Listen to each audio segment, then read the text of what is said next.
Margot Lane. And I'm Bob Spicer, and this is your Lake of the Ozarks news update brought to you by Lake TV and LakeExpo.com and sponsored by Hy-Vee and YC Power Sports. Today we're going to talk about roosters and whether they make good neighbors. Of course they do.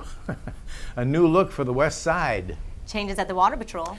The Girlie Man Golf Tournament. And Losa Soccer. And Will at the ball game, plus we'll figure out what made fish go belly up at the lake. We'll get all that and more after a word from Hy-Vee.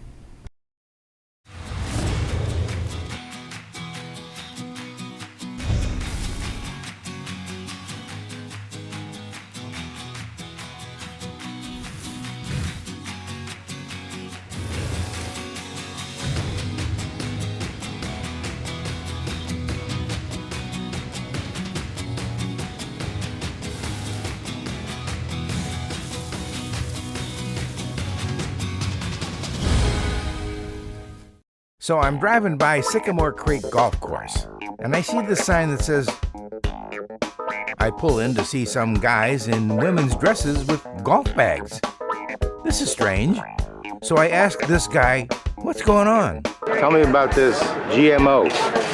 GMO is the Girlie Man Open. This is the 9th annual Girlie Man Open. It started a long time ago as a joke.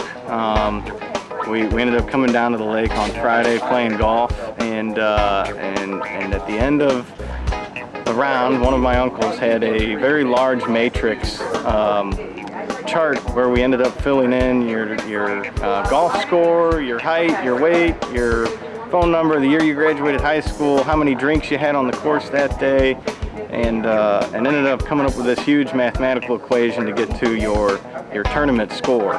And the bottom 8 of 12 that year had to wear dresses to play golf the next day at Sycamore Creek.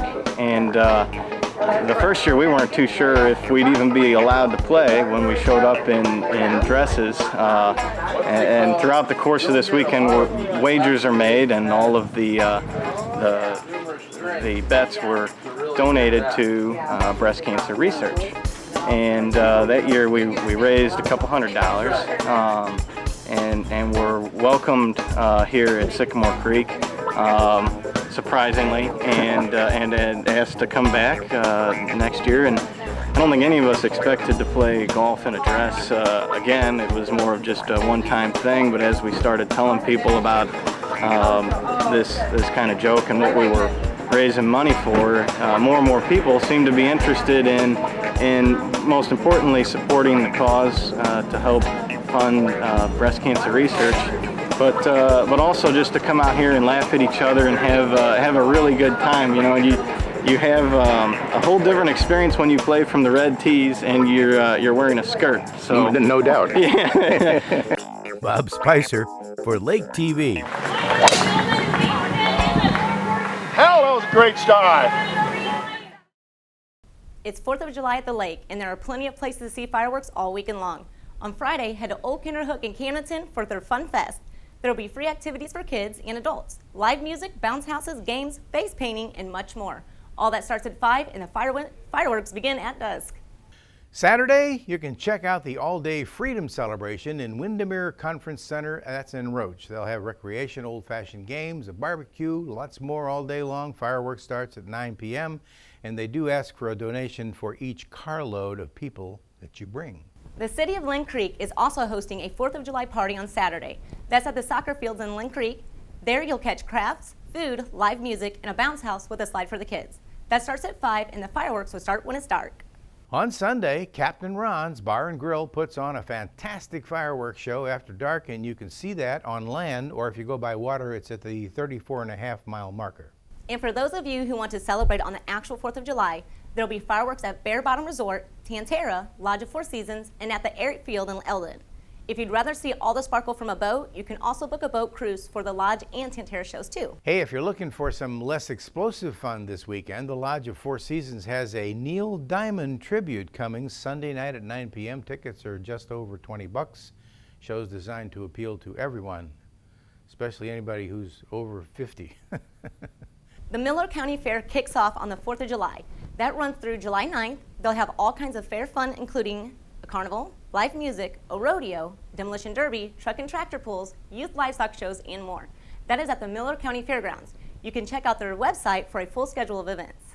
Well, that's just some of what's happening at the Lake of the Ozarks this weekend. Go to lakeexpo.com for a complete list of events. Coming up, gardening tips from a resident green thumb. William Holtz reports on Lake of the Ozarks night at Hammond's Field and Losa Soccer. Find out what's in store after word from YC Power Sports.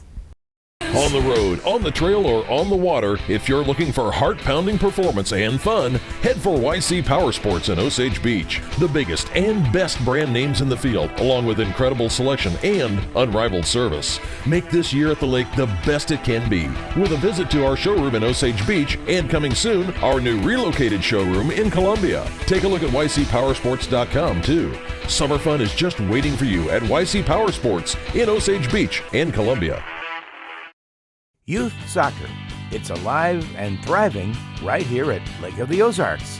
Just ask Justin Farrell. I am the president of the Lake of the Ozarks Soccer Association, which has been here at this location in Lynn Creek for 20 years, 21 years now. It was started by a group of parents in a basement. They put it together and wanted kids to play soccer. And so here we have it today. It's kind of grown into a very large organization. We service around 500 children through our community every single year.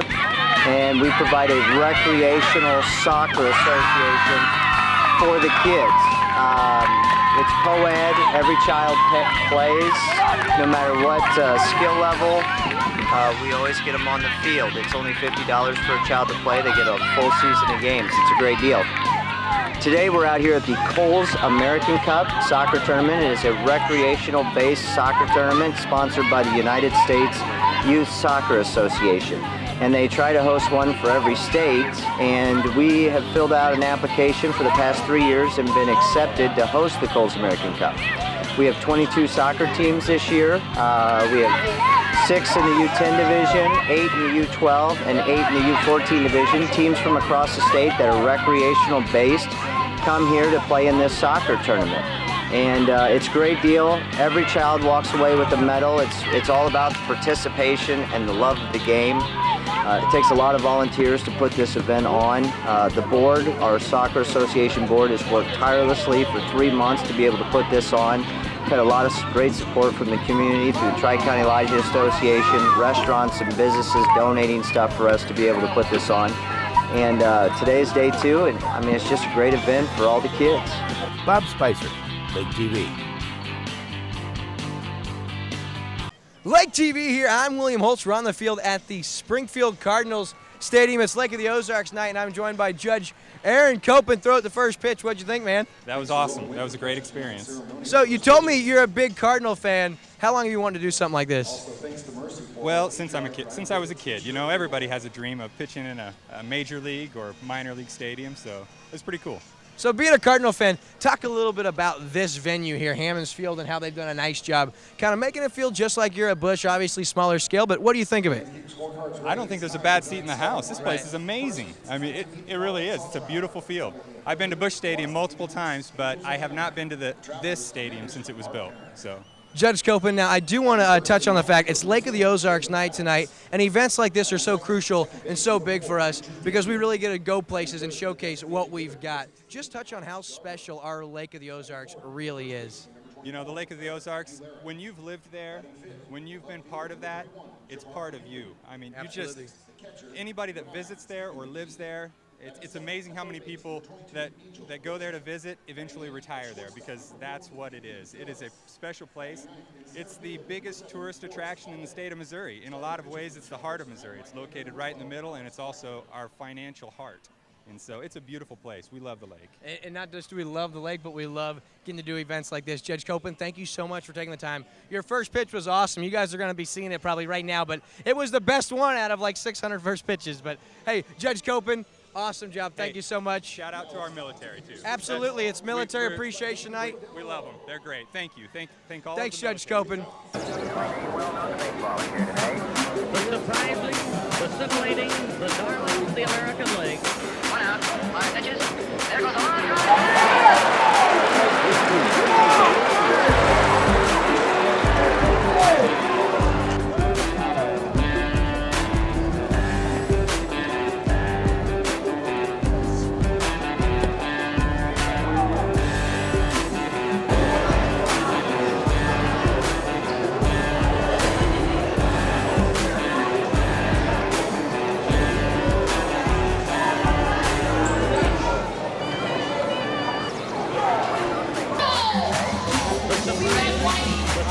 The American League. 1 out, 5 pitches. There goes a long drive to left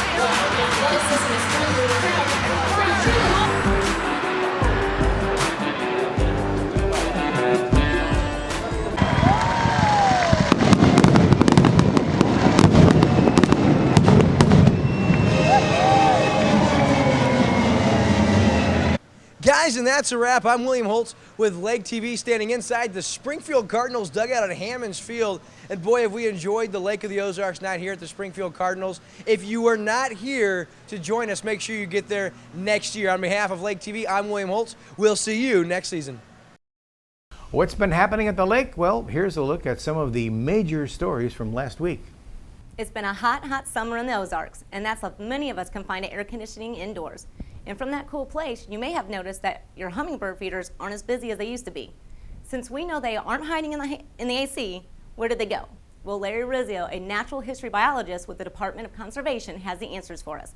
It turns out that from mid-May until late July, the ruby-throated hummingbirds is busy, nesting. If you don't see them, it just means probably don't have any nest nearby, but never fear, they will be back. The rubies tend to make their appearance while migrating. So you see a lot in the spring and even more from late July to September, when the young ones have fled the nest and begin migrating south. And if you keep your feeder up until late fall, you may even catch a glimpse of one of the other hummingbird species that migrate through Missouri. It's official. There'll soon be a new welcome sign on the west side of the lake. The Tri-County Lodging Association is chipping in $2,000 to make that new symbol happen. The project will mimic the Hollywood-style sign in Lake Ozark. The newest addition will be on Highway 5 north in Laurie. After being voted the best recreational lake in the nation by USA Today, the Lodging Association Board of Directors says it was happy to help the local community welcome visitors. Camdenton is considering revising its animal ordinance that relates to chickens and roosters. Police Chief Laura Wright wants an application process for citizens who want to keep chickens along with rabbits, potbelly pigs, ducks, turkeys, or other domestic fowl. Currently, there is no restrictions on chicken gender, but neighbors within 100 feet of the resident must agree in writing to allow the animals in the neighborhood. The recommended change would discriminate against roosters, though. It would require them to live at least 400 feet away from any adjoining property. There's also going to be a $15 application fee. The changes were tabled after a lengthy discussion.